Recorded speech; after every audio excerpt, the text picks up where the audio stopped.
ఇప్పుడు మన గౌరవ పార్లమెంట్ సభ్యులు మనకు భరోసా ఇవ్వాల్సిందిగా కోరుతూ మాట్లాడాల్సిందిగా కోరుతా ఉన్నాం. రాజకీయాలు ఎట్లుంటాయంటే బ్రదర్, మీరందరూ నాకు అన్నదమ్ములు. పార్టీ పెరిగేటప్పుడు పార్టీలకు వచ్చే వాళ్ళు ఉంటారు, ఇంకింత పెరిగితే ఇంకింత మంది వస్తారు. పార్టీ పెరుగుతున్న కొద్దీ నాయకత్వం పెరుగుతూ ఉంటుంది. నాయకత్వ లక్షణం ఏంటంటే అందరితోటి సమన్వయంగా ఉండి, అందరితోటి మంచిగా ఉండి, ప్రజలల్లా అభిమానం పెంచుకున్నోడికి టికెట్ వస్తుంది, అందరితోటి మంచిగా ఉన్నోడికి గెలుస్తాడు. లేకపోతే మళ్ళీ గయ్య 20-30 ఓట్లు వస్తాయి. వీడు ఆని గుంజే, ఆడి ఇన్ని పాయింట్ గుంజే, వీడు ఆని లాగా గుంజే.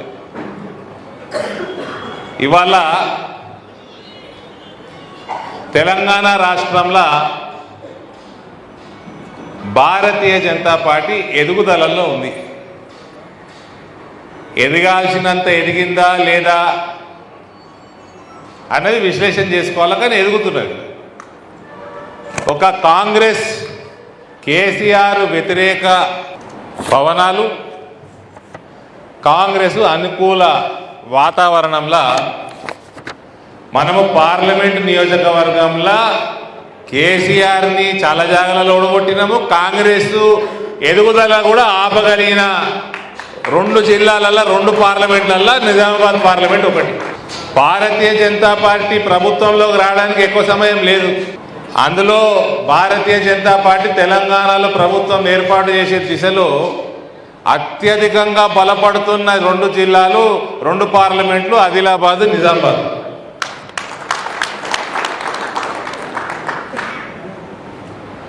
కాబట్టి నేను మీ లెక్క కార్యకర్తనే.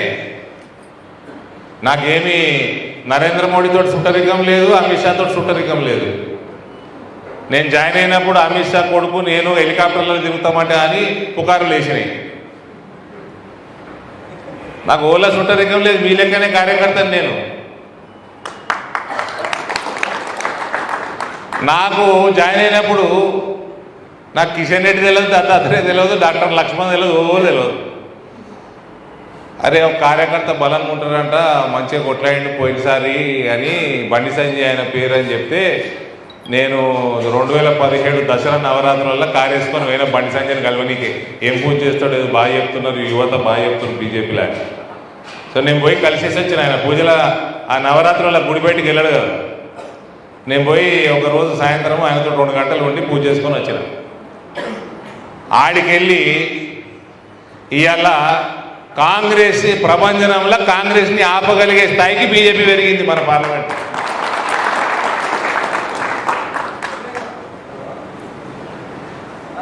ఈ పని చేసినాం కాబట్టి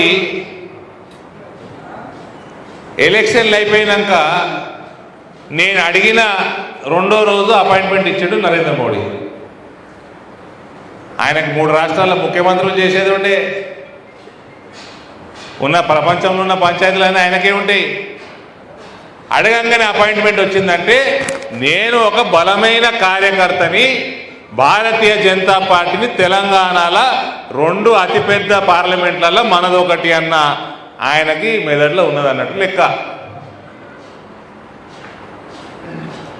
కాబట్టి కార్యకర్తలు ఏమి కూడా ఇది ఒక ప్రాసెస్.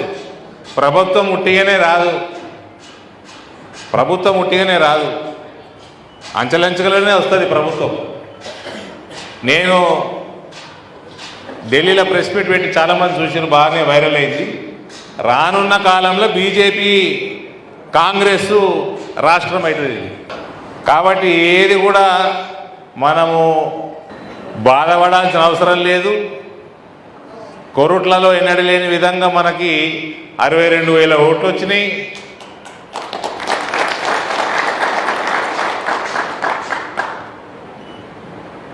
మీరందరూ విశ్లేషణ చేసుకొని ఉంటారు, అందులో ఏమొచ్చినాయో కూడా నేను అందాజా చెప్పుకోగలుగుతా. నేను వస్తుంటే ఒక ఆయన మాట్లాడుతున్నాడు, ఎవరో మాట్లాడుతున్నాడు, నేను చూడలేదు. బూత్ స్థాయి దాకా పోయి చేయాలన్నది బాగా మాట్లాడుతున్నాడు, వినుకుంటూ వస్తున్నా.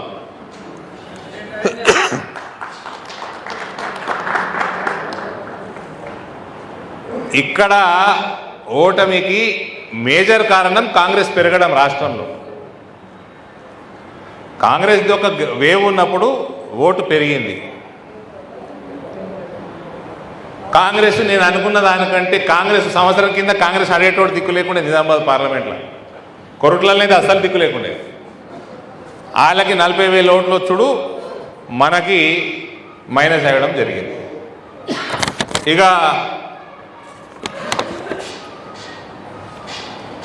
కొందరు సమన్వయం లేదు, ఒక నాయకుడికి ఇంకో నాయకుడు ఈర్ష, గ్రూపులు, ఇంకొకళ్ళు ముస్లింలు అందరూ ఒక దిక్కేసిండ్రు, ఇంకొకళ్ళు మనకు డబ్బులు పంచలేదు, ఇట్లా ఇతర కారణాలు కూడా ఉండొచ్చు. నా మీద ఏడ్చేటోళ్ళు నేనట అద్దాలు పెట్టుకుంటున్నాను, నల్ల అద్దాలు. నేను నల్ల అద్దాలు పెట్టుకోబట్టి 20 సంవత్సరాలు అవుతుంది. ఈ మధ్య ఒకటే రకం పెట్టుకుంటున్నా. నా దగ్గర 50 రకాల అద్దాలు ఉంటాయి. నేను అద్దాలు పెట్టుకొని ఇప్పుడు 47 ఏళ్ళు వచ్చినాయి. చదువుకునే సైట్ వచ్చింది. ఇట్లా పెట్టుకుంటాం, ప్రెస్ మీట్లలో చదువుతానికి ఇట్లా పెట్టుకుంటాము. మాట్లాడుతున్న ఫ్లోలో ఇది ఈయనే ఉంటుంది. ఈ కళ్ళు నెత్తి మీద పెట్టుకొని మాట్లాడతారు. అరవింద్ అవినీతి పరుడు, అరవింద్ ప్రజల సమస్యలు పట్టించుకోడు, కార్యకర్తల విషయంలో పట్టించుకోడు. ఇవి కాదు నా మీద కంప్లైంట్లు. అద్దాలు నల్లవి పెడతాడు. ఇదే ఇంతగానం నా ఎంబడ పడ్డ టీఆర్ఎస్ వాళ్ళు మన దాంట్లో నా మీద ఏడ్చేటోళ్ళకి 6.5 సంవత్సరాలలో అరవింద్ రాజకీయ జీవితంలో దొరికినాయి ఇవి. పొగుడుతోటి ఉంటాడు. అరే మోదీ భక్తుడిని రాబోయి నేను పొగుడుతోటే ఉంటా.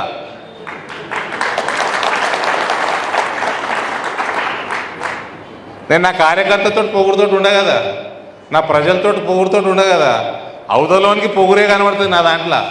నేనే చూపిస్తా పొగురు అవతలోనికి. నరేంద్ర మోడీ నడుస్తుంటే ఎట్లుంటుంది? రాహుల్ గాంధీ గారికి పొగురు అనిపిస్తుంది. అదేమో నై చెలేగా అంటారు. ఏంది తానాషాయి నై చెలేగా అంటారు. అరే బాజాబ్తా ప్రపంచానికి తానాషాయి అట్లా కనబడాలి అవతలోడికి. మళ్ళీ కార్యకర్తల పట్టి ఎట్టుంటాడు? కోవిడ్ సమయంలో డ్రైనేజీలు ఇటువంటి గ్రామాలు నీట్గా పెట్టి కోవిడ్ పాకకుండా చేసిన చిన్న చిన్న కార్మికులతోటి పోయి కింద కూర్చున్నా తీసి బయట పడేసాడు. అవతలని ఘటనే కనబడాలి. మరి ఇక దేశం మొత్తం గెలిచేసిండు మోదీ గారు. దేశం మొత్తం అన్నీ సాఫ్ సఫాయి చేసేసిండు కాంగ్రెస్ పార్టీ. 3 ముఖ్యమంత్రులు అయినరు. ముఖ్యమంత్రులు 3 ఎవరైనరు మీరు గమనించుంటారు కదా, గమనించారు కదా. అందులోకెళ్ళి 3 ఇట్లా వాళ్ళని ముఖ్యమంత్రి అవుతాడని ఎవరన్నా ఊహించిండ్రా? నేను పార్టీ జాయిన్ అయినప్పుడు మీ దాంట్లోకి వెళ్ళి చాలా మంది చెప్పారు ఇది కార్యకర్తల పార్టీ అన్నాడు. మీరే అన్నారు నాతోటి. నిజామాబాద్ పార్లమెంట్ మొత్తంలో చాలా మంది ఇది కార్యకర్తల పార్టీ. ఇలా 3 జాగాలలో కార్యకర్తలే ముఖ్యమంత్రులు అయినరు.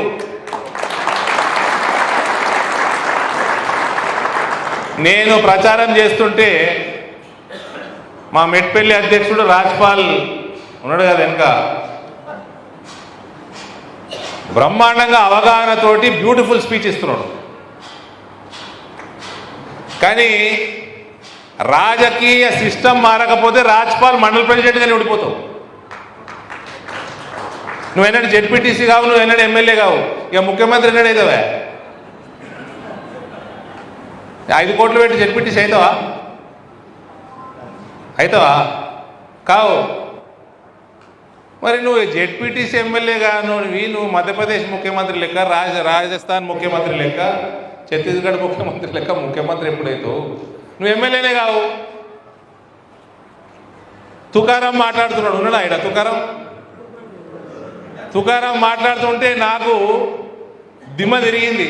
ఆయనకి గ్రామ స్థాయిలో ఉన్న అవగాహన, గ్రామ పంచాయత్ సిస్టము అదరగొట్టిండు. కానీ జీవితాంతం సర్పంచ్గానే ఉంటావు.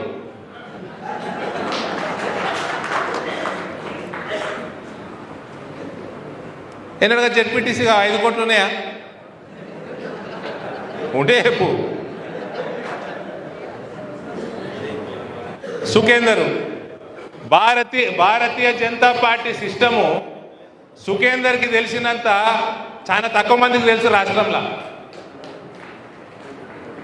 ఆయన భార్య ఇద్దరు కౌన్సిలర్లనే ఉంటారు. కంతే. చైర్మన్ చేయాలి. చైర్మన్ చేయాలంటే ఏం చేయాలి? నీ అసలు అన్ని వార్డులలో తయారు చేసుకోవాలి కదా. మరి చేసిర్రా? చేయాలంటే ఏంది? టీఆర్ఎస్ వాడు పైసలు అడ్డం వస్తాయి, కాంగ్రెస్ వాడు పైసలు వంచుతాడు, 1000 కోట్లు 100 కోట్లు. చేస్తావా? ఎన్ని కౌన్సిలర్లు, ఎన్ని వార్డులు ఉన్నాయి? 26. మనిషికో 10 లక్షలు 3 కోట్లు ఇస్తావా? కనీసం అది 10 లక్షలు అయితే ఎట్లా చాయ్ పానికి వెళ్ళిపోతాయి ఈ సిస్టంలో, టీఆర్ఎస్ సిస్టంలో. చేస్తావా? 10 కోట్లు 10 కోట్లు చేస్తావురా అమ్మ? ఇప్పుడు చైర్మన్లు అయినాయి, చైర్మన్ కావాలి 29 28 15 గెలవాలి. 12 కాడ ఆగినారు అనుకో, 5 కొనాలి.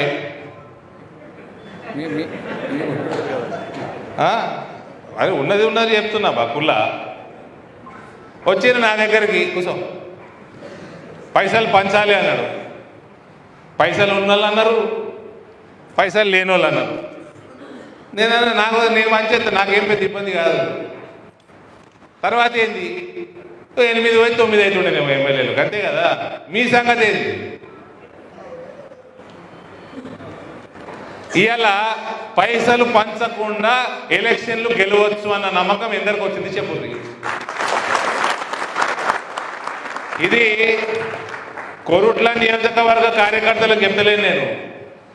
ఈ కెమెరా ద్వారా యావత్ తెలంగాణ భారతీయ జనతా పార్టీ బలమైన కార్యకర్తలు అందరికీ చెప్తా ఉన్నా, ఇక్కడ నుంచి మెసేజ్ పోతుంది.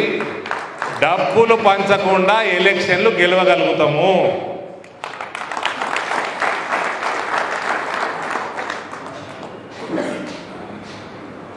అని రుజువు చేసినాం ఇవాళ. మళ్ళీ చెప్తున్నా, కాంగ్రెస్ రాష్ట్రంలో పెరగకపోతే ఈ ఎలక్షన్ ఇక్కడ సునాయాసంగా గెలుస్తుంది మనం. కారణం అది, సంవత్సరం కింద 5 నుంచి 6% ఉండే కాంగ్రెస్ కొరుట్ల అసెంబ్లీలో. ఇలా 22% ఓటు తీసుకుంది. కేసీఆర్ వ్యతిరేక ఓటే కదా. కేసీఆర్ వ్యతిరేక ఓటే కదా. అది కారణము. ఇక నాయకుల మధ్యలో సమన్వయం లేకపోవడం, ఒకరి మీద ఒకటి ఏడుచుడు. అని మీరే ఏడవకుంటే నేనే రాకపోతుంటే కదా, గెలిచేటోళ్ళకి టికెట్ ఇస్తుంటే. నాకు ఎమ్మెల్యే అశోక,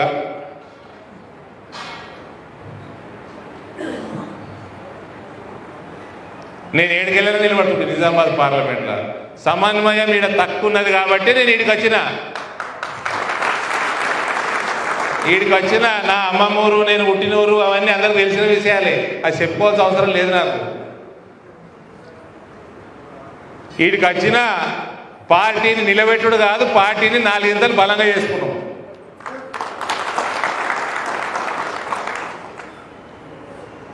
కాబట్టి ఏమాత్రం కూడా బాధపడాల్సిన అవసరమే లేదు. బ్రహ్మాండమైన రిజల్ట్ వచ్చింది. ఒక పార్లమెంట్ సభ్యునిగా నేను చాలా సంతోషంగా ఉన్నా.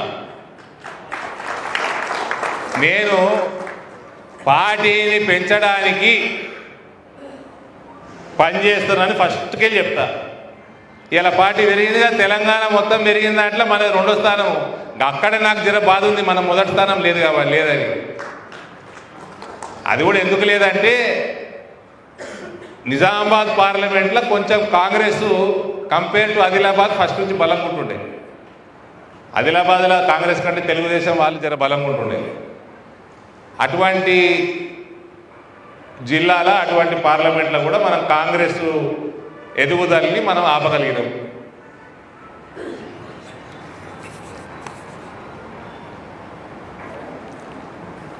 ఇంకోటి నేనేమన్నా ఇంటర్వ్యూలలో చెప్పింది, స్పీచ్లలో చెప్పింది అందరూ విని మర్చిపోకుండా నేను చెప్పింది చేసేది రెండు ఒకటే ఉంటాయి. నాకు ఎక్కడ పార్టీ అభ్యర్థి వీక్ కనబడుతున్నాడో ఆడికే పోతా అని చెప్తుంటే నేను 50 సార్లు చెప్పిన. నాకు ఎక్కడ పార్టీ ఓట్లు తక్కువ వస్తాయన్న నాకు అనిపిస్తే నేను అక్కడికే పోయి ఆడనే నిలబడతా, పార్టీ నిలబడమంటే అది ముందు నుంచే చెప్తుంటే. అక్కడికే వచ్చి నిలబడ్డా. నా పేరు డిక్లేర్ అయినాక ఫస్ట్ మీటింగ్లో చెప్పిన నేను. అది ఏడైంది మన మీటింగు ఫంక్షన్ హాల్ ఇది ఉండే కొరుట్లలో, అదే కట్కం ఫంక్షన్ హాల్లో. ఆనాడే చెప్పిన నయా పైసా వంచకుండా కొరుట్ల విజయం రాష్ట్రానికి ఆదర్శమైందని చెప్పినాక కూడా మళ్ళీ నా దగ్గరికి వచ్చి పైసలు వంచుకుని అంటే అరే ఏమైతే చూద్దామయ్యా. ఇవాళ ఇక్కడ ఉన్న బలమైన కార్యకర్తలు, బలమైన సర్పంచ్, ఎంపీటీసీ, జెడ్పీటీసీ స్థాయికి వెళ్ళి రేపు ఎమ్మెల్యేలు కావాల్సిన వాళ్ళు కూడా పైసలు వంచకుంటే కూడా ఓట్లు వస్తాయన్న నమ్మకం వచ్చింది కదా. పని చేసుకుంటూ వస్తాయి ఓట్లు. నాకు కొరుట్లాల గల్లీకి సంబంధాలు లేవు కదా, లేవు. నాది అందరికి తెలిసిన విషయమే. నేను ఇక్కడ ఎమ్మెల్యే అభ్యర్థికి ఎప్పుడు లేను. నాకు ఇప్పుడు ఇంత పెరిగినాయి ఇక్కడ సంబంధాలు. ఎమ్మెల్యే అభ్యర్థికి గల్లీ సంబంధాలు ఉండాలి, పర్సనల్ రిలేషన్షిప్ ఉండాలి, అవన్నీ లేవు కదా.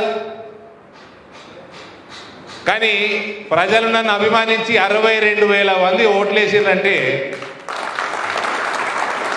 అది నేను పార్టీని పెంచినందుకు, ప్రజా సమస్యల మీద కొట్లాడుతున్నందుకు, వీలైన సమస్యలు తీర్చినందుకు,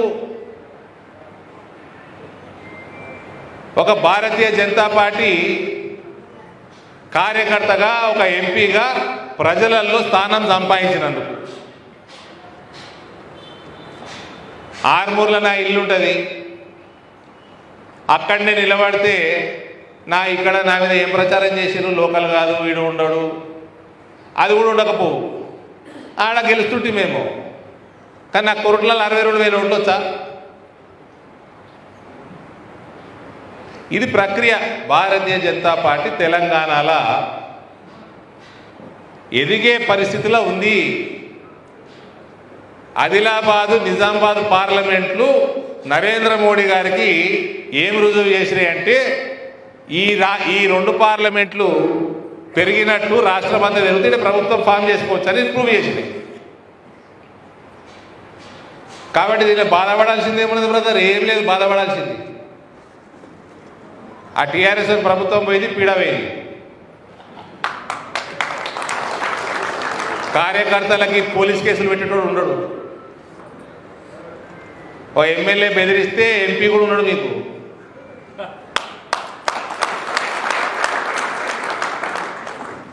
ఇంకా సుధరాయించకపోతే టీఆర్ఎస్ వాళ్ళు రానున్న కాలంలో మొత్తం మిగుతాయి.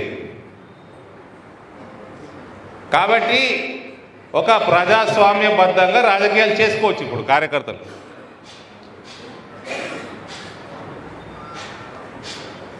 నిజామాబాద్ జిల్లాలో 5 సీట్లల్లో ఒకటే గెలిచింది బీఆర్ఎస్. 3,000తో బయటపడ్డాడు ప్రశాంత్ రెడ్డి. ఈ జిల్లాలో 4 2 గెలిచినట్టున్నారు.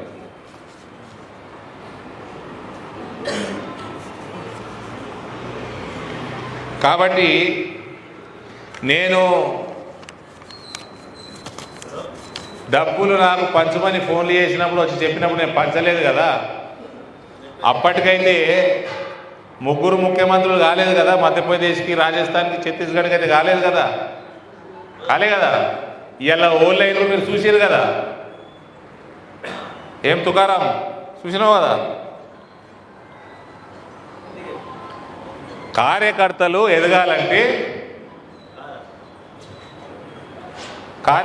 ఎదగాలంటే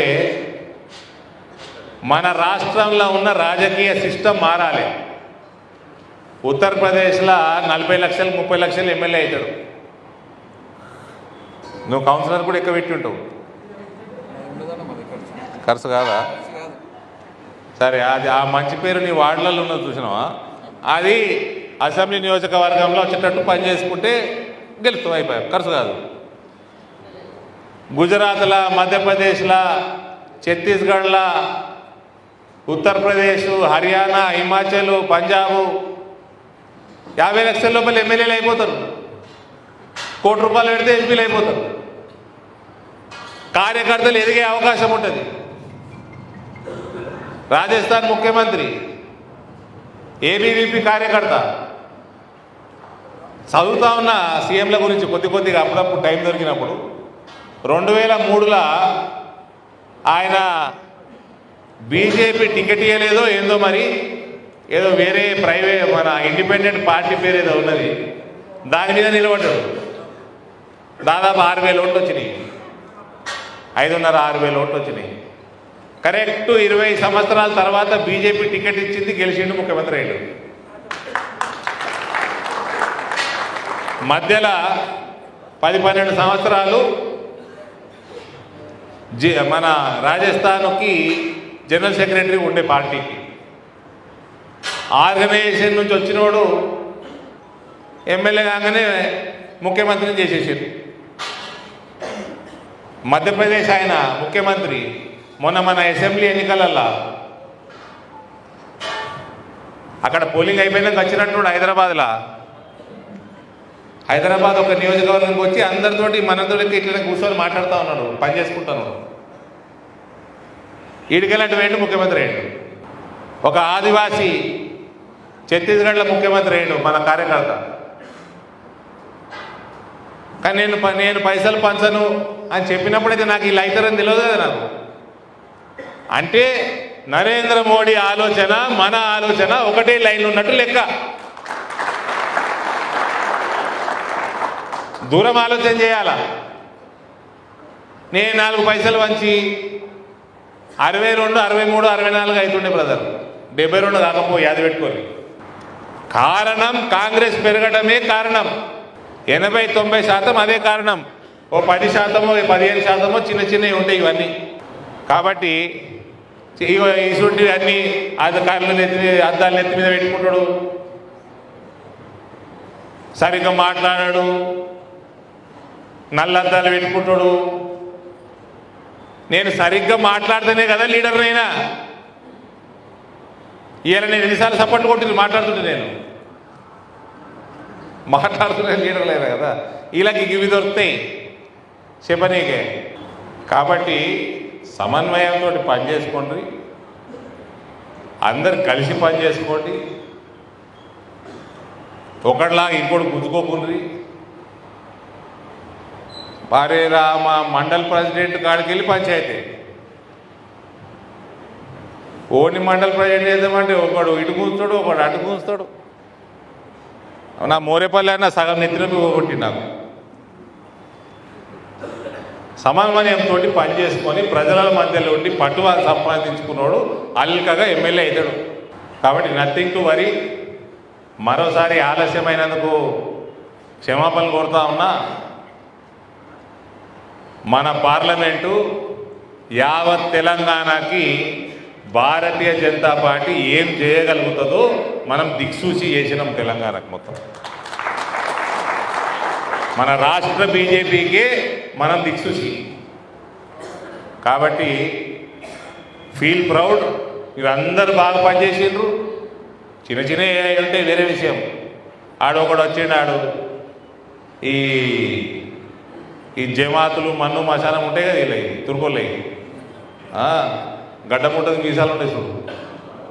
వచ్చిరాక బీజేపీకి వెళ్తుందని నేను అందరికీ అరే మనం మోడీ గారు సబ్కా సాత్ సబ్కా వికాస్ అందరికి మీకు కూడా ఇల్లు కట్టిస్తామా అని చెప్తుంటే వచ్చి ఈ నా కొడుకులో చెడగొట్టారు. ఆ జమాతో గిమాతో ఇస్లామో ఏదో ఉన్నది పేరు. కాబట్టి ఇవన్నీ చిన్న చిన్న కారణాలు. మన ప్రయత్నం మనం చేసేసినాం కదా. మనమేమి కమ్యూనల్ పాలిటిక్స్ చేయలేదు కదా, హిందూ ముస్లిం చేయలేదు కదా, కుల రాజకీయాలు చేయలేదు కదా. చేసిందోడు తుర్కోడి చేసిండు. రేపు ఓడన్న బీజేపీ కమ్యూనల్ పార్టీ అంటే దౌడ బెదిలు కొట్టాలి.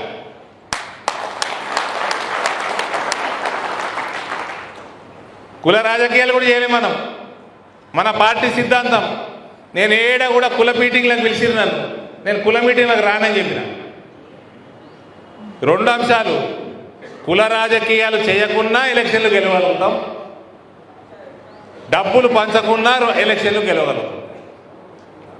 గాలి వచ్చినప్పుడు గాలికి వ్యతిరేకం పోయి ఇంతో అంతో గాలిని ఆపిన నియోజకవర్గం మనది, కాంగ్రెస్ గాలి. కాబట్టి అందరు గర్వంగా ఉండండి. భారతీయ జనతా పార్టీ కార్యకర్తగా తల ఎత్తుకొని తిరగండి. రానున్నది మనదే. మన మామూలు నాయకత్వం లేదు మనకు. మన నాయకత్వం చాలా బలంగా ఉన్నది.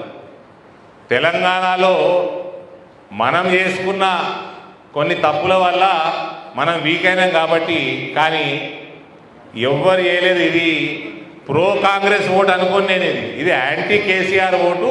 కాంగ్రెస్ ఓటు గెలవగలుగుతాడన్న నమ్మకం వాళ్ళకి ప్రజలకు వచ్చింది.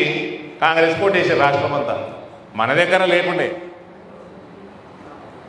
మనం చాలా మన పార్టీ సిద్ధాంతానికి తగ్గట్టు మనం ఎలక్షన్లు కొట్లాడి ఇవాళ 62,000 ఓట్లు మనం సంపాదించినాం. So don't worry. పోయినసారి ఎన్ని వచ్చినాయి అసెంబ్లీకి? ఏమమ్మా సునీతమ్మ? 16,000. 400% పెరిగింది. 4 ఇంతలు పెరిగింది పార్టీ. కాంగ్రెస్ గాలిలో 4 ఇంతలు బీజేపీ పెరిగింది. రేపు పార్లమెంట్లో మోదీ గాలి ఉంటుంది. నాకంటే ఇంకా మీకే తెలుసు. ఇప్పుడు ఇటు ఎత్తాం మళ్ళీ అన్నారు, మళ్ళీ అన్నారు. ఇప్పుడు ఇటు ఎత్తాం, అప్పుడు అటు ఎత్తామని మళ్ళా పూర్వలు కూడా అన్నారు. ఇప్పుడు ఇటు ఎత్తాం, అప్పుడు అటు ఎత్తాం. ఇప్పుడు కూడా ఇటు ఎత్తాం, అప్పుడు కూడా ఇటు ఎత్తాం అన్న కాడికి మనం వచ్చిన రోజు మనం గెలుస్తాం అన్నారు. నిజామాబాద్ పార్లమెంట్లో అన్నారు, ఆర్మూర్లు అన్నారు, మన నిజామాబాద్లో అన్నారు, కొరుట్లలో ఆల్మోస్ట్ అన్నారు. 3,000 వచ్చే బాల్కొండలో 35,000 ఎన్నో వచ్చినాయి, 40,000. ఇక్కడ 4,000 వచ్చేయినాయి కాడ 42,000 వచ్చినాయి.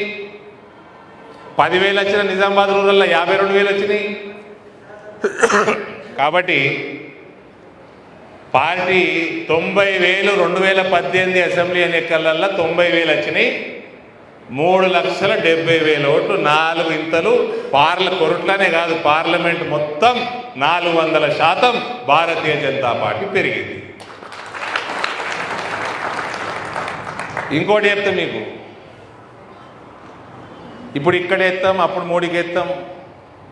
పోయినసారి 45% ఓటర్లు, అంటే ప్రతి 2వ ఓటరు అసెంబ్లీకి బీఆర్ఎస్కో కాంగ్రెస్కో వేసిండు. పోయినసారి పార్లమెంట్కి మోడీకి వేసిండు.